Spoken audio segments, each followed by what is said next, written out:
যে আওয়ামী লীগ যদি এবার ইলেকশন করার যদি আওয়ামী লীগ স্পেস পায়, রনি ভাই বলেন কয়টা সিট পাবে আওয়ামী লীগ? ইলেকশনের সিট পেলে 50-60টা পাবি। কিন্তু এখন তো দুইভাবেই বলছে, যে যাওয়াও ঠিক হয়নি, আবার আওয়ামী লীগ যেটা করেছে এটারও নিন্দা। This is the problem. আপনি ফাঁদে পড়ে গেছেন, অর্থাৎ আপনার পা আটকে আছে। আর ক্ষমতায় যাওয়ার জন্য অনেক দিন যাবত তো আসলে তারা ক্ষমতা ভোগ করেছে, আর অনেক দিন ধরে ক্ষমতায় যাকে বলা হয় তারা নেই। গোলাম মাওলা রনি ভাই, আপনাকে দিয়ে আলোচনা শুরু করব।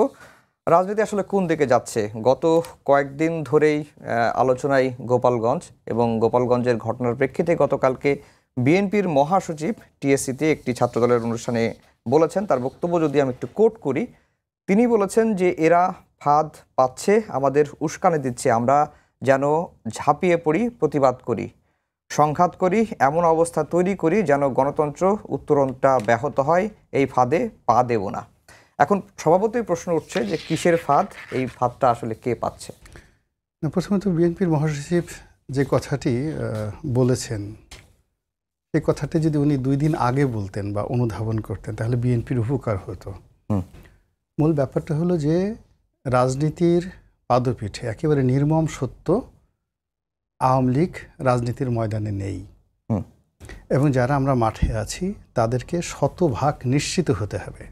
যদি ইতিহাস একেবারে স্বয়ং আল্লাহ যে কাজটা কোনোদিন করেননি, পৃথিবীতে কখনোই ঘটেনি, এ দলটি আবার খুব রাতারাতি 2-4-5 বছরে ঘুরে দাঁড়াবে, ফিরে আসবে, এই জিনিসটি একেবারে অসম্ভব। শুয়ের পিছন দিয়ে উট ঢোকা যেভাবে মানে বাস্তবতা আছে যদি থাকে, তাও এখন আওয়ামী লীগের 5 বছরের মধ্যে বাংলাদেশের রাজনীতিতে রিহ্যাবিলেট হওয়ার সম্ভাবনা তার চেয়েও কঠিন। 3 নম্বর হলো যে শেখ হাসিনা আসবে, ঢুকে পড়বে, আবার প্রধানমন্ত্রী হবে, অথবা তিনি এখন প্রধানমন্ত্রী আছেন, এটারও মানে কোনো শতাংশ নয়, মানে অযুতাংশ নয়, কোটি ভাগের 1 ভাগেরও কোনো সম্ভাবনা নাই। আপনি গত 100 বছরে এরকম কোনো ঘটনা দেখাতে পারবেন না সারা দুনিয়ার কোথাও, আমি দেখিনি। তো কাজেই যখন 3টা অবাস্তব বিষয়, আওয়ামী লীগের ঘুরে দাঁড়ানো, ক্ষমতা গ্রহণ, শেখ হাসিনার ফিরে আসা, ক্ষমতা গ্রহণ, তো অবাস্তব বিষয়গুলোকে যখন কেউ সামনে আনে, ইট মিনস এখানে একটা ম্যাজিক কিছু একটা হচ্ছে, কালো জাদু হচ্ছে, এর পর্দার আড়ালে অন্য কিছু খেলাধুলা হচ্ছে। যেমন আপনার সামনে একটা মূর্তি দাঁড়া করানো হলো, বলা হলো এটা একটা রয়্যাল বেঙ্গল টাইগার, কিন্তু এটা একটা ফোমের মূর্তি, আপনি জানেন যে এটা রয়্যাল বেঙ্গল টাইগার না। এখন এই একটা ফোমের মূর্তি দেখিয়ে আপনাকে ভয় দেখানো হলো, পিছনে দেখা গেল 10-12টা গোকরা সাপ ওটার মধ্যে আপনাকে সবল দেওয়ার জন্য বসে আছে। তাহলে এখন এই যে আওয়ামী লীগের যে জুজুর ভয়, এই জুজুর ভয়টার যে পরিণতিটা, এটা কিন্তু আমরা যারা রাজনীতির বিশ্লেষণ করি, আমরা কিন্তু সেই 2024 সনের জুলাই, আগস্ট, সেপ্টেম্বর, অক্টোবরই বলেছিলাম যে বাংলাদেশে একটা যাকে বলা হয় আরেকটা 1-11, আরেকটা বিরাজনীতিকরণ, এবং যারা গণতান্ত্রিক রাজনৈতিক শক্তি রয়েছে দীর্ঘদিনের প্রতিষ্ঠিত, সেই গণতান্ত্রিক শক্তিগুলোর পতন ঘটতে যাচ্ছে। এটা কিন্তু আমরা 1 বছর আগে বলছি।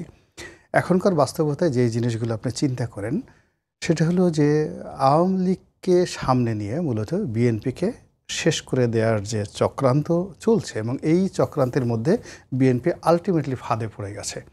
4 থেকে 5টি একেবারে যাকে বলা হয় বড় বড় ফাঁদ। যেমন দেখেন, বিএনপি হঠাৎ করে একেবারে জিদ ধরলো যে 2025 সনের ডিসেম্বর মাসের মধ্যে নির্বাচন হতে হবে, এবং এর মধ্যে নির্বাচন না হলে একেবারে সরকারকে উল্টে ফেলে দেওয়া হবে।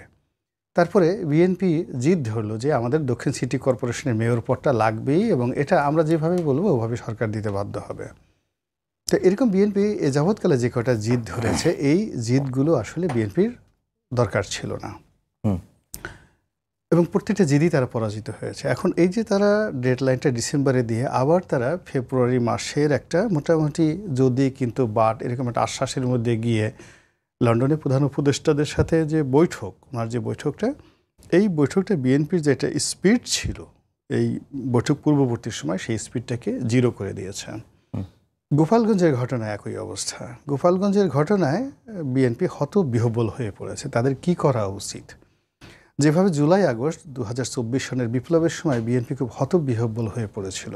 বিএনপির মধ্যে 2টো গ্রুপ, যে এই জুলাই আগস্ট বিপ্লবে ছাত্রদেরকে তারা কি সমর্থন দেবে কি দেবে না।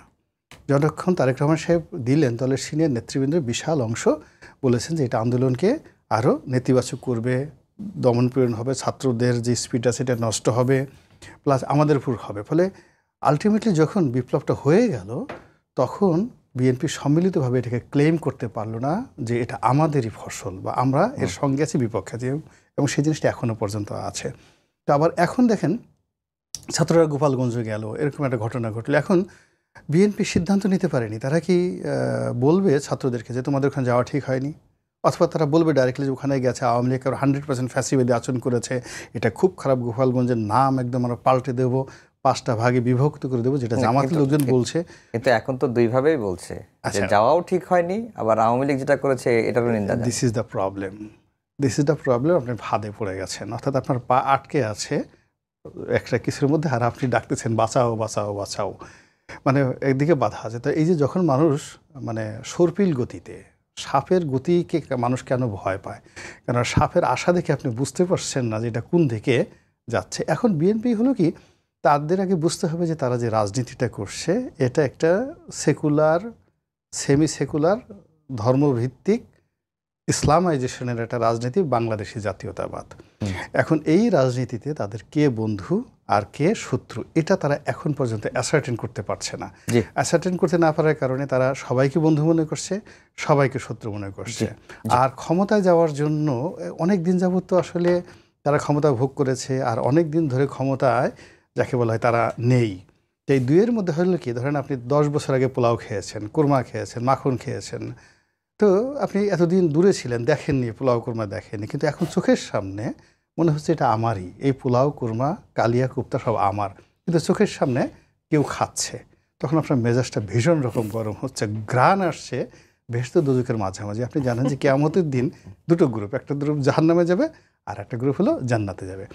কিন্তু যারা জান্নাত এবং জাহান্নামের মাঝামাঝি জায়গায় থাকবে এদের ভীষণ রকম বিপদ হবে, এত মানসিক অশান্তি। এরা বলবে যে আল্লাহ তুমি বেহেশতে নিলে নাও, নাহলে দোজখে দিয়ে দাও, এই জায়গা আমাদের আর সহ্য হচ্ছে না, পিছনে ভয়। বিএনপি এখন সেই জায়গাটায়, সেই বেহেশত দোজখের মাঝামাঝি। যদি একটা মিনিট শুধু শেষ করে, যদি এই ডক্টর মোহাম্মদ ইউনূস শেখ হাসিনার মতো রাগ হয়ে যায়, যে ঘটনা গোপালগঞ্জে মিলিটারি করলো ওইভাবে যদি গোলাগুলি চলে, আবার এতে একটা ভয় আছে। আবার তার সাথে সাথে জামাতের এত লোক, এতজন, এই যে কয়েকটা মানে ইয়াং ছেলে, তারা জামাতের কিছু সমর্থন নিয়ে, চরমোনার কিছু সমর্থন নিয়ে সারা বাংলাদেশে এরকম দাপট বেড়াচ্ছে, আমরা তো এর চেয়ে বেশি করতে পারি, এটা হলো তাদের বিশ্বাস। তো বিশ্বাস, অবিশ্বাস, লোভ, লালসা, ক্ষমতা পাওয়া না পাওয়ার যে বেদনা, সব মিলিয়ে এখনো পর্যন্ত তারা তাদের গন্তব্য ঠিক করতে পারেনি। জি মঞ্জু ভাই, যেটি রনি ভাই যেটি বললেন যে আওয়ামী লীগের ফিরে আসা একেবারেই অসম্ভব এবং কোটি ভাগেরও কোনো ভাগের মধ্যে পড়ে না, 5 বছরের মধ্যে। তাহলে আওয়ামী লীগকে কেন বারবার সামনে আনা হচ্ছে বা আওয়ামী লীগকে কেন বারবার প্রাসঙ্গিক করা হচ্ছে? তাহলে কি পর্দার অন্তরালে কোনো কিছু ঘটছে কি না, এটি একটি দিক। আরেকটি হচ্ছে যে বিএনপি আসলে, আপনি তো যদিও একটি দলের নেতা, প্রধান নেতা, তারপরেও বলি যে বিএনপি কি আসলে কে শত্রু কে বন্ধু এটিকে চিনতে পারছে কিনা? ধন্যবাদ আফজাল, আর অনিবার্যের শুভেচ্ছা, দর্শকদেরও শুভেচ্ছা জানাই। প্রথম যে প্রশ্নটা করেছিলেন যে কিসের ফাঁদ, আমি একটু ফিলোসফিক্যালি জবাবটা দিতে চাই। জি, আমি যেটা মনে করি যে এটা একটা অতিপ্রাপ্তির ফাঁদ আর কি। হ্যাঁ, আমাদের একটা কথা আছে না, কাউকে আপনি দিয়েও খুশি করা, আবার নিয়েও তাকে পরীক্ষা করা, একটা বলে না, দিয়ে পরীক্ষা করা অথবা নিয়ে পরীক্ষা করা। এতদিন আমাদের প্রধান রাজনৈতিক দলগুলো ছিল, তাদের হারিয়ে তারা একটা পরীক্ষার সম্মুখীন হয়েছে। তাদের রাজনৈতিক অধিকার, জেল, জুলুম, গুম, খুন, তাদের ব্যবসা, সব কিছুকে হারিয়ে একটা পরীক্ষা তাদের উপর গিয়েছিল, তাদের দলটা ভেঙে যায় কিনা, তাদের দল ছেড়ে লোকেরা চলে যায় কিনা। এই পরীক্ষায় তারা কিন্তু উত্তীর্ণ হয়েছে। এখন যে পরীক্ষাটা হয়েছে সেটা হচ্ছে তারা অধিক প্রাপ্তি। আপনি যদি দেখেন যে বিএনপি হয়তো কল্পনাও করে নাই যে বেগম জিয়া আবার মুক্ত হয়ে যাবেন, তারেক রহমানের মামলা সব প্রত্যাহার হয়ে যাবে, সব নেতারা জেল থেকে বেরিয়ে আসবে। জামাত ইসলামী তো আরও বেশি, তার দলের নিবন্ধন, তার নিষেধাজ্ঞা প্রত্যাহার হয়ে যাবে, তার জন্য সোহরাওয়ার্দী উদ্যানে, তার জন্য সোহরাওয়ার্দী উদ্যানে সমাবেশ করার এই যে একটা প্রাপ্তি। এর বাইরে যদি আপনি এনসিপির কথাই ভাবেন, যে যারা ছাত্র নেতা ছিলেন, তারা একটা আন্দোলনে ছিলেন, কোটা আন্দোলন, সেখান থেকে পুরো দেশ, মানে এই যে প্রাপ্তির একটা বিশাল জায়গা, এইটা হচ্ছে এখন আমি মনে করি এটা একটা ফাঁদ। যে এই ফাঁদে বা এই পরীক্ষায় আমরা উত্তীর্ণ হতে পারছি কিনা। এবং দেখবেন যে কথার ভারসাম্যহীনতা, কথাগুলো তো নতুন না। বিএনপিকে যে চাঁদাবাজ বলা হচ্ছে, জামাতকে যে রাজাকার বলা হচ্ছে, এবং বাচ্চাদেরকে যে আমরা মানে বাচ্চা বাচ্চা বলতেছি বারবার যে ওরা ছোট মানুষ, এটা সেটা শিশু, এগুলো তো নতুন কিছু না। তো শিশুরা তো যখন ঢাকা ব্লকেট দিয়েছিল, যখন তারা ঢাকার শাটডাউন দিয়েছিল, তখন তারা শিশুই তো ছিল। তো শিশুদের ডাকে তখন ব্লকেট পালন করেছিলেন কেন? যখন তারা ডাক দিয়েছিল সবাই ঢাকা আসেন, তখন তো আমরা তাদেরকে জিজ্ঞেস করি নাই। প্রশ্ন, বিএনপি চাঁদাবাজ, বিএনপি দখলদার, জামাতের কি এটা আগে খেয়াল ছিল না? ছিল তো। তার সত্ত্বেও তো তারা দীর্ঘ সময় তাদের সাথে জোট করেছে। জামাত রাজাকার, বিএনপির কি আগে জানা ছিল না? একসাথেই তো জোট করেছে। তাহলে এখন এই প্রশ্নটা কেন আসছে? এই প্রশ্নটা তো ওই জুলাই আন্দোলনের সময় আসে নাই। জেলখানায় তো একসাথেই ছিল সবাই, একজন আরেকজনের জন্য তো দাবি তুলেছে এবং একজনের ইমামতিতে নামাজও পড়েছে। এখন কথা হচ্ছে যে রনি ভাইয়েরও অভিজ্ঞতা আছে একসাথে জেলে থাকার ওনাদের সাথে, উনি হয়তো আরও অন্তরঙ্গতা দেখেছেন তাদের। এখন এটা হচ্ছে, আমি যেটা মনে করছি যে ওই প্রাপ্তির জায়গায় এসে তারা টালটা সামলাতে পারছে না। অর্থাৎ ত্যাগের মধ্য দিয়ে যে পরীক্ষা তারা উত্তীর্ণ হয়েছেন, 16 বছর 17 বছর ধরে বিএনপি ভাঙে নাই, জামাত শক্তিশালী হয়েছে বা অন্যান্য দলগুলো তাদের রক্ষা করেছে, এই জায়গাটায় এসেই কিন্তু এখন সমস্যাটা তৈরি হচ্ছে। আমি রনি ভাইয়ের কথা ধরে আপনি যেটা প্রশ্ন করেছেন সেটা বলি। এখানে কিন্তু মিক্সড অভিজ্ঞতা আছে। 91-তে এরশাদের পতনের পরে কিন্তু 91-তে এরশাদের উত্থান ঘটে গেছে। আপনি দেখেন 91 নির্বাচনে এরশাদ 35টা আসনে জিতেছে। এখন রনি ভাইয়ের কথাকে যদি আমি কাউন্টার করি, যে আওয়ামী লীগ যদি এবার ইলেকশন করে, ইলেকশন করার যদি আওয়ামী লীগ স্পেস পায়, রনি ভাই বলেন কয়টা সিট পাবে আওয়ামী লীগ? ইলেকশনের সিট পেলে 50-60টা পাবি। তাহলে ব্যাপারটা কি দাঁড়াচ্ছে যে জাতীয় পার্টি পুনর্বাসন করেছে কারা? জাতীয় পার্টি আবার রাজনীতিতে ফিরে আসলো কিভাবে? 5 বছরের ব্যবধানেই তো আওয়ামী লীগের সাথে জাতীয় পার্টি জামাতের জোট হয়ে তারা বিএনপির বিরুদ্ধে আন্দোলন করেছে। সুতরাং আমি যেটা দেখি, আওয়ামী লীগের উত্থানটা বা আওয়ামী লীগ ফিরে আসার বিষয়টা নির্ভর করবে তার কাউন্টার পার্ট পলিটিক্সটা কীভাবে করছে। দেখেন, আপনি গোপালগঞ্জের ঘটনাটায় আওয়ামী লীগ একটা ফ্যাসিবাদী আচরণ করেছে, একটা দলের রাজনৈতিক কর্মসূচিতে বাধা দেয়া, এটা তো আমাদের এখন নাই। আমরা তো এখন দেখছি পাশাপাশি সবাই মিছিল করছে, সবাই সবার গণতান্ত্রিক অধিকার ভোগ করছে, কিন্তু সেখান থেকে একটা ব্লাডশেড হয়েছে। যখনই আপনার একটা রক্তাক্ত ঘটনা ঘটবে, তখন মানুষ কিন্তু ওই আগের পুলিশি রক্তাক্ত ঘটনা পরের রক্তাক্ত ঘটনার সাথে মিলাবে। যখনই ওই যে ইট দিয়ে মানুষটা মারার ঘটনাটা আসলো, ওই যে আপনার ইয়াতে এই পুরান ঢাকায় মিডফোর্ডের সামনে, দেখবেন তখন মানুষ কিন্তু অতীত 28 অক্টোবর অতীতের গুলোর সাথে মিলাচ্ছে। তো তখন তো মনে হবে যেন একই রকম তো ঘটনা। অর্থাৎ আওয়ামী লীগ, আমি একটা কথা বলেছিলাম, পত্রিকাগুলোতে লিখেছিল সেটা, আমি বলেছি এমন কোনো ঘটনা ঘটাবেন না যেটা আওয়ামী ফ্যাসিবাদের ঘটনাকে ম্লান করে দেয়।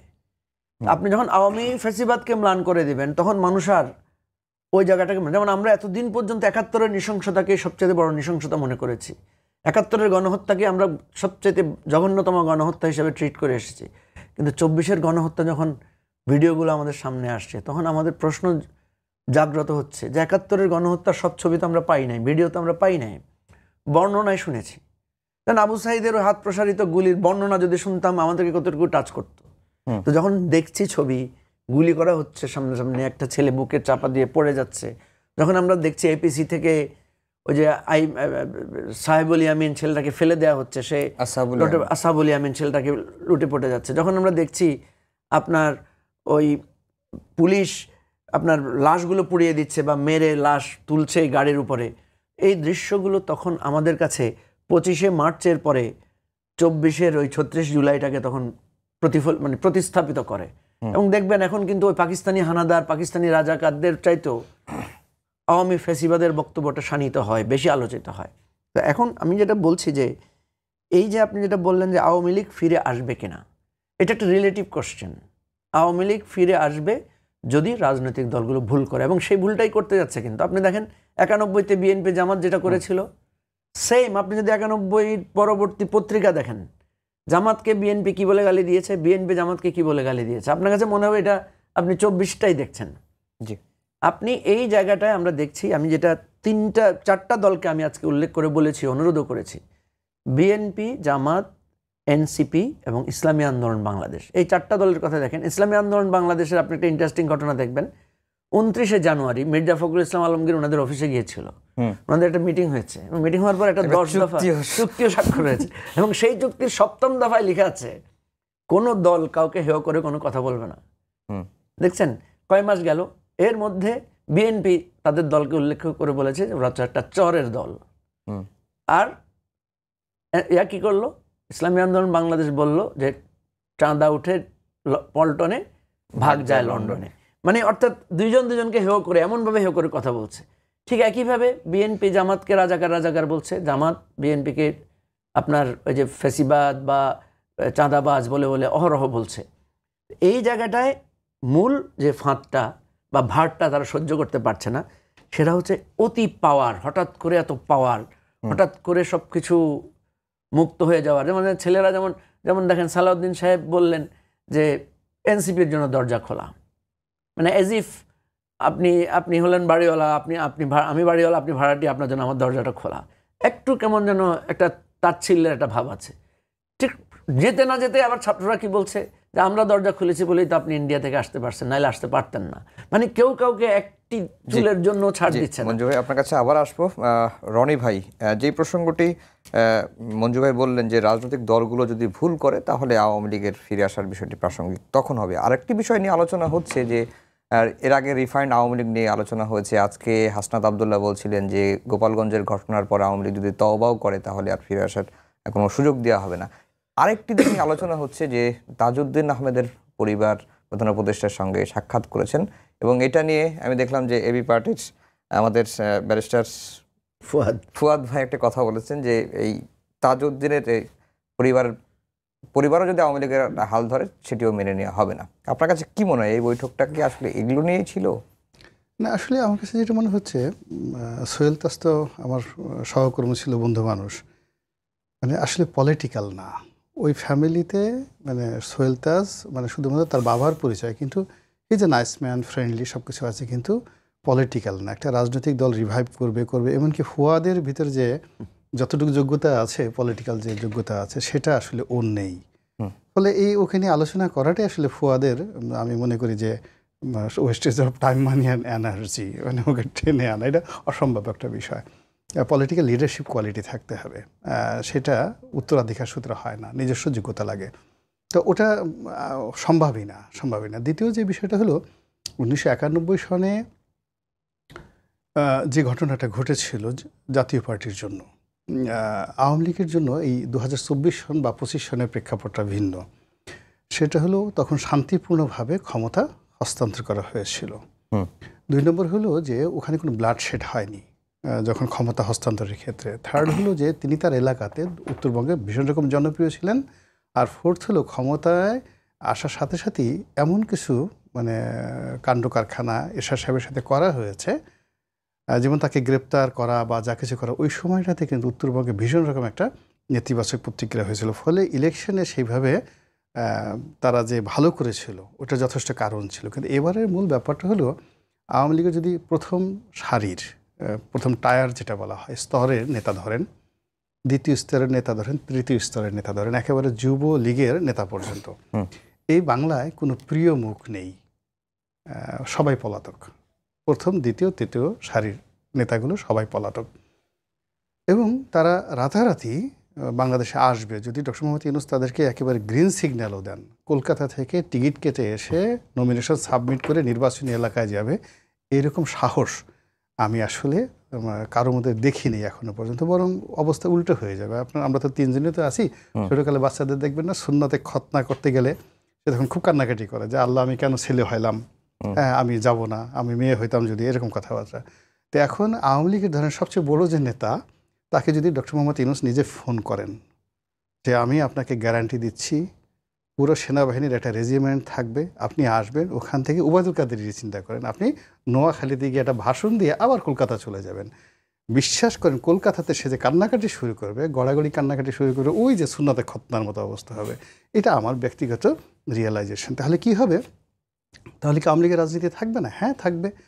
সেটা হলো আগামী 5 বছর 6 বছর পরে এই যে নতুন একটা নেতৃত্ব গড়ে উঠবে, অনেকগুলো নতুন প্রিয় মুখ তৈরি হয়ে যাবে সময়ের মধ্যে। কথা বলতে বলতে দেখেন আমাদের এখন তরুণরা যারা কথা বলছে, আমরা তো তাদেরকে 1 বছর 1.5 বছর আগে চিনতাম না, বা চিনলেও তাদেরকে কাউন্ট করতাম না। এখন আওয়ামী লীগের মধ্যে অনেক নেতা আছে, অনেক স্থানীয় নেতা আছে, জাতীয় নেতা আছে, যাদেরকে আমরা চিনি না, কিন্তু সময়ের বিবর্তনে তারা সামনে চলে আসবে। এই গেল একটা। 2 নম্বর হলো যে এই যে অনেকে মঞ্জু ভাই যেটা বললেন, এই কথাবার্তা বলতে বলতে অনেকে আবার আপনার কথাও বলেন যে আপনিও কি আওয়ামী লীগের দায়িত্ব নিতে হবে? আমি আসলে ওই রনি ভাই কিন্তু একসময় আমাকে বলছিল যে আওয়ামী লীগের দুর্দিন উনি হাল ধরবেন। এখন আমি আগে শুধু একবার বলেছিলাম, কিন্তু এই করোনার পরে যেটা হলো, আমার না রাজনৈতিক অভিলাষ, ইচ্ছা, আকাঙ্ক্ষা পুরোটা চলে গেছে। আমি কিন্তু এই যে এখন যারা উপদেষ্টা হলেন বা যে সরকার বিবর্তন হলো, এখানে ম্যাচ মেকিং বলেন, সব কিছু বলেন, এখানে যারা আছে তাদের সবার সাথে যদি আদার দেন এদের বাইরে বিএনপি আওয়ামী লীগের আমার সবচেয়ে ভালো সম্পর্ক ছিল ব্যক্তিগতভাবে। যার জন্য আমি এদেরও অংশ হতে পারতাম এবং এখনও পারি। তো আবার বিএনপিতে গত সেই 2018 থেকে মঞ্জু সাহেব জানেন আমার যে অবস্থানটা এখনও পর্যন্ত আছে। ফলে বিএনপির যে কোনো বড় পদবি আমার জন্য কখনই আগেও সমস্যা ছিল না, এখনও সমস্যা নেই। কিন্তু আমি যেটা বললাম যে আমি কিন্তু এই পট পরিবর্তনের পর আমার শরীর মন ছেড়ে দিয়েছে। আমি বলছি আমি আর ইলেকশনও করব না, রাজনীতি করব না, আমি লেখালেখি করতেছি, টক শোতে আসতেছি, এটা হলো আমার ভবিষ্যতে। আপনার মাধ্যমে আছে খোলাখুলি বললাম কেন। কারণটা হলো যে সেই 2012-13 সন থেকে আসলে আমি এই আওয়ামী রেজিমের বিরুদ্ধে আমার প্রতিবাদ জানাচ্ছি। তো প্রতিবাদ জানাতে মানে এমন অবস্থা হয়ে গেছে বলার মতো, যখন শেখ হাসিনার পতন হয়েছে পুরা শরীরের মধ্যে আমার একটা অলসতা চলে আসছে, একদম ছেড়ে দিছে। তো এটা আর যেতে ইচ্ছা করছে না, আর জাগবে না। দ্বিতীয় যে জিনিসটা হলো যে আমি রাজনীতি কেন করবো, একটা সূত্র আমার কাছে আছে, বলবো এটা। আমি কেন রাজনীতি করব? রাজনীতি করার জন্য ধরেন একটা মন্ত্রী হব, এমপি হব। তো আমি তো মন্ত্রী, এমপি, প্রধানমন্ত্রী এই পদগুলো দেখে আসছি একদম কাছাকাছি। আপনি আজ যদি শেখ হাসিনাকে চিন্তা করেন, ওবায়দুল কাদের সাহেবকে চিন্তা করেন, তারপর শেষে জনাব তারেক রহমান সাহেবকে চিন্তা করেন, বেগম জিয়াকে চিন্তা করেন, এখন তাদের জীবনের যে জটিলতাগুলো আছে, এই মুহূর্তে জটিলতা আছে, যদি অপশন দেওয়া হয় যে আপনি কি গোলাম মোল্লা রানী হতে চান না এটা হতে চান, তারা কিন্তু গোলাম মোল্লা রানী হতে চাবে। Because I am leading a very peaceful life, a very sound life. কিন্তু আপনি চিন্তা করেন যে জনাব তারেক রহমান, তার বাবার যে নির্মম মৃত্যু, এটা কি তিনি কখনো ভুলতে পারবেন বলেন? আমার বাবা তো এইভাবে মারা যাননি। আবার ধরেন শেখ হাসিনার কথা চিন্তা করেন, 75 15 আগস্টে তার জীবনে যে ঘটনা ঘটছে, আমাকে যদি বলা হয় কিয়ামত সারা পৃথিবীর বাসায় দেওয়া হবে, তোমার বাবা মা ভাই বোনকে ব্রাশ ফায়ার করে মেরে ফেলা হবে, আমি তো কখনোই কাজ যাব না। এই অভিজ্ঞতা তার সাথে সাথে এই যে মানে শেখ হাসিনার পতনের পরে 7 বারের এমপি, 8 বারের এমপি, মন্ত্রী, এই তাদের উপরে যে জুলুম, অত্যাচার, মামলা, মোকদ্দমা, এই যে জেলখানাতে যা কিছু হচ্ছে, এইগুলো দেখার পরে আবার মন্ত্রী এমপি হওয়ার মতো মানে আমার ওই পর্যায়ে নির্বুদ্ধিতে এখনও নামে নাই। আমার কাছে মনে হচ্ছে যে আমি এখন যেখানে আছি সেখানে।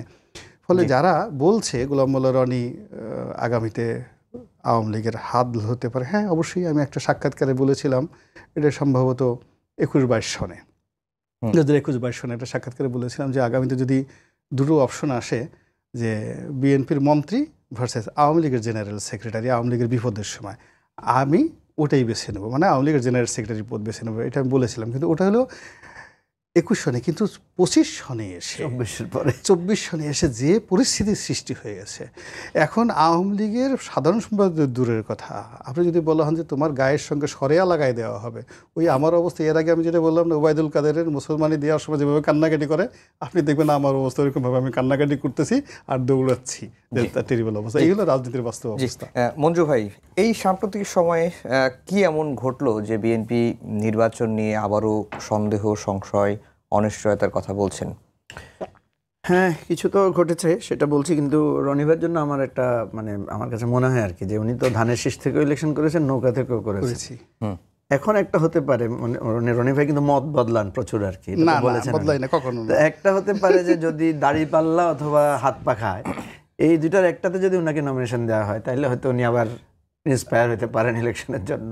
আপনার মানে আমি ছোট মুখে বড় কথা হয়ে যায়, এই প্রস্তাবটা দেওয়ার মতো অবস্থা জামাতের আমির বা ওই যাকে বলে ইসলামী স্বাধীনতা আমিরের এখন ওই পর্যায়ে তারা যায়নি যে তারা সাহস করে বলবে গোলাম মোল্লা রনিকে আপনি আমাদের দলে আসেন। I am not that position. এখন এই যেটা আফজাল আপনি জিজ্ঞেস করলেন, যে ঘটনাটা যেটা ঘটেছে বা যেটা আমরা আশঙ্কা করছিলাম, দেখেন এই যে এত উত্তেজনা, এই যে এত কাদা ছড়াছড়ি, এটা কি নিয়ে হচ্ছে? অনেকে হয়তো বলবেন যে সংস্কার বা অন্যান্য বিষয়ে মত ভিন্নতা নানা কারণে হচ্ছে, কিন্তু আমার কাছে যেটা মনে হয় এর অন্তরালে একটা জিনিস আছে, সেটা হচ্ছে নেক্সট ইলেকশন। ইলেকশনে কার কি পজিশন থাকবে সেটা নিয়েই কিন্তু এখন উত্তেজনাটা বেশি। অর্থাৎ আগামী সরকার কে আসবে। এই জন্য দেখবেন যে বিএনপির অপোজিটে কিন্তু একটা পরোক্ষভাবে একটা অ্যালায়েন্স কিন্তু তৈরি হচ্ছে। আমরা যখন আপনার ইয়েতে যাচ্ছি, ঐকমত্য কমিশনে যখন বসছি, তখন কিন্তু মানে বিএনপি বারবার বলছে আমরাই নাকি একা ছাড় দিব নাকি, তাই না? আমি কিন্তু প্রশ্ন করেছি যে আপনি আপনাকে এরকম মনে করছেন কেন যে আপনি ছাড় দিবেন? মানে পরোক্ষভাবে মনে হচ্ছে যে বিএনপি হচ্ছে সরকারি দল, আর আপনি যদি ওই ঐকমত্য কমিশনের ডিসকাশনগুলো দেখেন, দেখবেন যে বাকিরা মনে হয় সবাই বা অধিকাংশ দল হচ্ছে বিরোধী দল। তো উত্তেজনাটা ঘটছে কিন্তু নির্বাচনকে কেন্দ্র করে, এবং নির্বাচন যখন সামনে চলে আসবে, এই যে আপনি দেখবেন বড় বড় সমাবেশ করা, বড় বড় মিছিল করা, শোডাউন করা, ইতিমধ্যে কিন্তু আমরা দুইটা জায়গায় দেখেছি দুটো দলের পাশাপাশি খুব উত্তেজনাপূর্ণ স্লোগান দিয়ে মিছিল হয়েছে। এখনো কোনো ধরনের মারামারি লাগে নাই। যখন মারামারি লাগবে তখন কি হবে? আপনি দেখেন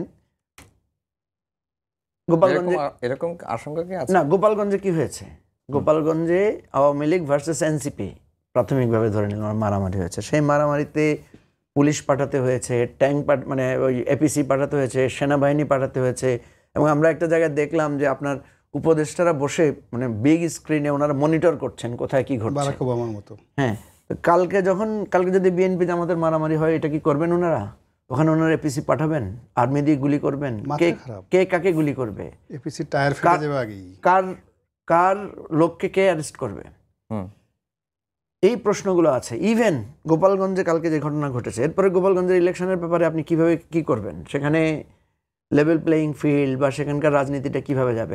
ইলেকশনের কিন্তু আরও দু একটা জটিল প্রশ্ন আছে। সেটা হচ্ছে জাতীয় পার্টির এখনো আপনি নিবন্ধন বাতিল করেন নাই, জাতীয় পার্টি এখনো কিন্তু দল হিসাবে আছে। জাতীয় পার্টি যদি ইলেকশন করতে মুভ করে, সে যদি নমিনেশন দেয়, আওয়ামী লীগের কিছু লোক যদি জাতীয় পার্টির মানে সিট নিয়ে বা তার মার্কা নিয়ে ইলেকশনে যায়, তখন সেখানে তাদেরকে কিভাবে আপনি ফেস করবেন?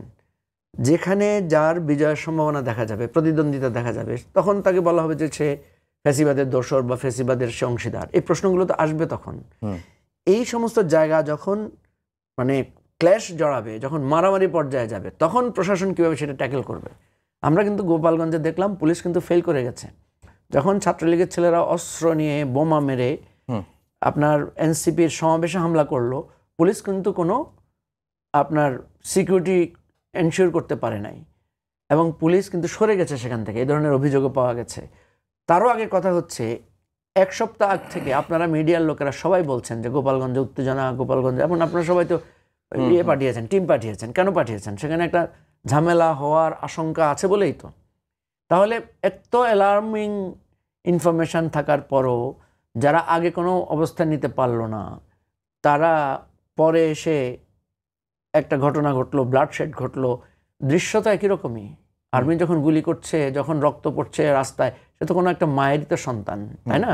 আজকে তো আমি পত্রিকায় দেখলাম যে 4 জনই বলা হচ্ছে যে তারা কোনো দলই করে না, রাজনীতি করে না। এনিওয়ে, প্রশ্ন হচ্ছে যে এই জিনিসগুলো আপনি যেটা বললেন, কি এমন ঘটলো বিএনপি শঙ্কিত?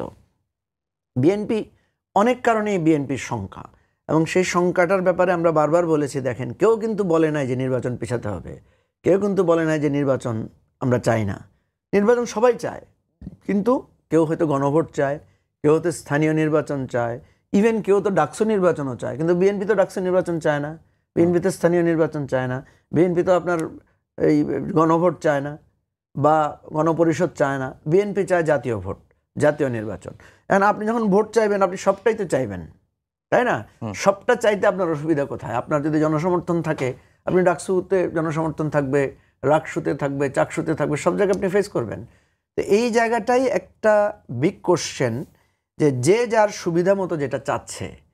এখন অন্যদেরও কথা আমি যদি ধরি, যেমন আমরা যেহেতু মাঝামাঝি আছি, আমরা সবার সাথে এই ডায়লগগুলো করি। আমরা বলি যে জাতীয় নির্বাচন আগে হলে যারা আপনারা স্থানীয় নির্বাচন আগে যাচ্ছেন, আপনাদের অসুবিধা কি? তো এখন কথা হচ্ছে, সকলেরই যার যেখান দিয়ে সুবিধা, যে যেখান থেকে মনে করছে তার সুবিধা পাবে, সেটাই তো করবে। এখন আপনিও আপনার সুবিধা চাইবেন, আমিও আমার সুবিধা চাইবে, উনি ওনার সুবিধা চাইবে। তাহলে সমাধানটা কিভাবে হবে? সমাধানটা হতে হবে একটা নেগোসিয়েশন, সমাধানটা হতে হবে একটা সমঝোতার ভিত্তিতে, যে বাবা আপনি আপনার সুবিধা সবটা নিয়েন না, আমিও আমার সব সুবিধাটা নেব না, উনি ওনার সব সুবিধাটা নেবে না, সবার সুবিধা অসুবিধাকে মিলিয়েই তো আমাদেরকে এটা করতে হবে। এই জন্য আমরা যেটা মনে করছি যে বিএনপি নির্বাচন নিয়ে যত আশঙ্কা প্রকাশ করছে, সেটা না করে বিএনপি যদি একটা জিনিস এশিওর করতে পারে, সেটা সবচেয়ে ভালো।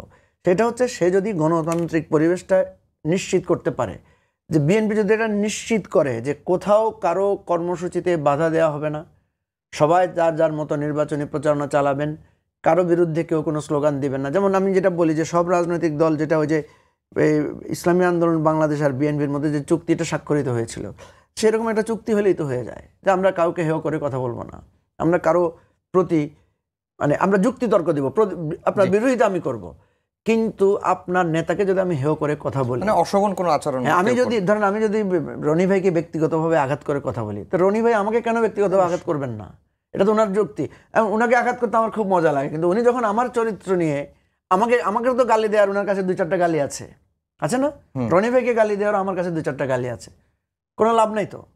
তো সুতরাং আপনি যখন তারেক রহমানকে গালি দিবেন, তখন আপনার নেতাকেও আরেকজন গালি দিবে। কোরআন শরীফে কিন্তু একটা আয়াত আছে সূরা আনামে, রাসূল সাল্লাল্লাহু আলাইহি ওয়াসাল্লাম স্বয়ং বলছেন যে তোমরা ওদের ইয়াদেরকে, প্রভুদেরকে গালি দিও না, মানে ওই মূর্তিদেরকে গালি দিও না। কাদেরকে বলছেন? মুসলমানদেরকে বলছেন। কারণ তোমরা যদি ওদেরকে গালি দাও, তাহলে ওরা আমাদের আল্লাহকেও গালি দিবে, তখন কিন্তু তোমাদের কাছে এটা কি লাগবে? খারাপ লাগবে। এই জায়গাটায় যদি একটা রাজনৈতিক সমঝোতায় আসা যায়, নির্বাচনের জন্য থ্রেট হিসাবে আমি দেখি রাজনৈতিক দলগুলোর অসহিষ্ণুতা। জি, রনি ভাই যে কথাগুলো মঞ্জু ভাই বললেন, যে গোপালগঞ্জের ঘটনাকে ইস্যু করে যে এনসিপির ওপর আওয়ামী লীগের, ছাত্রলীগের হামলা হয়েছে, সেনাবাহিনী পাঠাতে হয়েছে, এপিসি পাঠানো হয়েছে, এখন যদি বিএনপি জামাত এখন যে অবস্থায় আছে, ভবিষ্যতে যদি কোনো সংঘাতের ঘটনা ঘটে, সহিংসতার ঘটনা ঘটে, তখন সরকারের ভূমিকাটা আসলে কি থাকবে সেটি আসলে বলা যাচ্ছে না। আজকে মির্জা আব্বাস একটি কথা বলেছেন, তিনি বলেছেন যে আজকে এই সরকারকে বলতে চাই, দয়া করে পক্ষপাতমূলক আচরণটা বন্ধ করেন। দেশের একটি দলকে আপনি কোলে বসিয়ে রেখেছেন, আরেকটি দলকে রেখেছেন পাশে।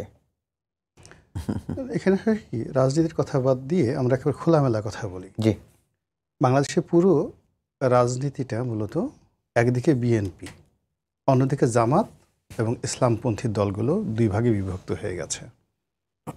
ছোট ছোট যে দলগুলো বিভিন্ন সময়টিতে যারা বিএনপির সঙ্গে থাকতো, আওয়ামী লীগের সঙ্গে থাকতো, জামাতের সঙ্গে থাকতো, এখন তাদের একটা বিরাট অংশ জামাত নিয়ে এসছে।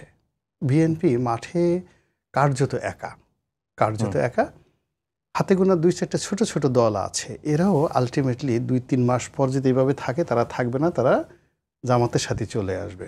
পরিস্থিতিটা হলো এটা, রিয়েলিটিটা বিএনপি লোকজন বুঝতে পেরেছে। ফলে সংঘাতটা অনিবার্য।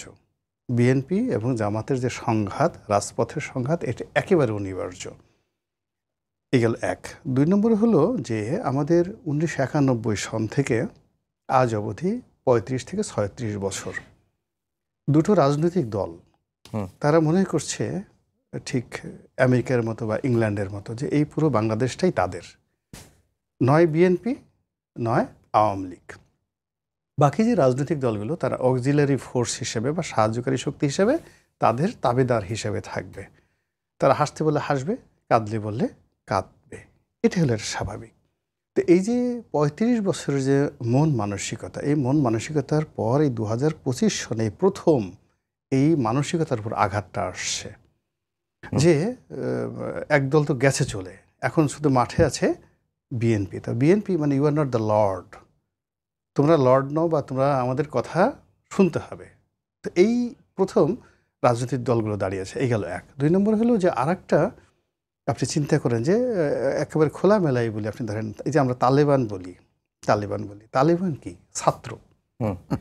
তো এখন মোল্লা ওমর একজন শিক্ষক, মাদ্রাসার শিক্ষক। আমাদের যদি মোল্লা ওমরের সামাজিক অবস্থান ধরেন, তাহলে আমাদের চরমোনাই শায়েখে চরমোনাই যে পীর সাহেব, তিনি অনেক অনেক ঊর্ধ্ব স্তরে মোল্লা ওমরের তুলনায়। কিংবা শিক্ষক হিসেবে যদি আসিফ নজরুলকে ধরেন, তাহলে মোল্লা ওমরের বাবা, আব্বা এর হবে আর কি। তো এখন এইরকম মাদ্রাসার ছাত্রদেরকে, তালেবানদেরকে সংগঠিত করে একজন মোল্লা ওমরের নেতৃত্বে ওখানে রাশিয়ান বাহিনীকে পরাজিত করে রাষ্ট্র ক্ষমতা প্রতিষ্ঠিত করেছে কারা? আমেরিকা। তো সেখানে আপনি যদি ধরেন আমাদের ডক্টর মোহাম্মদ ইউনূস, এত বিশ্ববিখ্যাত একজন মানুষ, সমাজ, হ্যাঁ, তার সঙ্গে সঙ্গে অন্যান্য যারা আছে, এবং এই যে ছাত্ররা যাদেরকে তাচ্ছিল্য করছি, ছাত্র বলে, শিশু বলে, আপনি যদি আফগানিস্তানের তালেবান ছাত্রদের চিন্তা করেন, সেই তুলনায় এরা ইউনিভার্সিটির ভাইস চ্যান্সেলর এক একজনে। তো এর পিছনে যে আমেরিকার যে শক্তিটি আছে, সেই শক্তিটি নিয়ে যে পোলারাইজেশন হচ্ছে, আমাদের সিনিয়র যারা রাজনীতিবিদ নেতৃবৃন্দ রয়েছেন তারা এখন ওইটার ওজন করতে পারেননি। ওজন করতে না পারার কারণে আগামী দিনে ইন্দো মার্কিন সম্পর্ক, ভারত বাংলাদেশ সম্পর্ক, বাংলাদেশ চীন সম্পর্ক, বাংলাদেশ পাকিস্তান সম্পর্ক, এই টোটাল সম্পর্কের সঙ্গে সঙ্গে স্থানীয় রাজনীতি এবং স্থানীয় রাজনীতির সঙ্গে বিএনপি, আওয়ামী লীগ, জামাত, এদের যা কিছু আছে এইগুলোর যদি সুন্দরভাবে একটা সমীকরণ আমরা না করতে পারি, তাহলে নির্বাচনের আশা করা তো সম্ভবই না, বরং একটা অনিবার্য যে সংঘাত এবং সংঘর্ষ। আপনি চিন্তা করেন যে সালাউদ্দিন সাহেব যখন ওনাকে বললেন যে ওনার 2টা দাঁত মোবারক শহীদ হয়ে গেছেন, তো কথাটা কতটা ক্রোধ থেকে।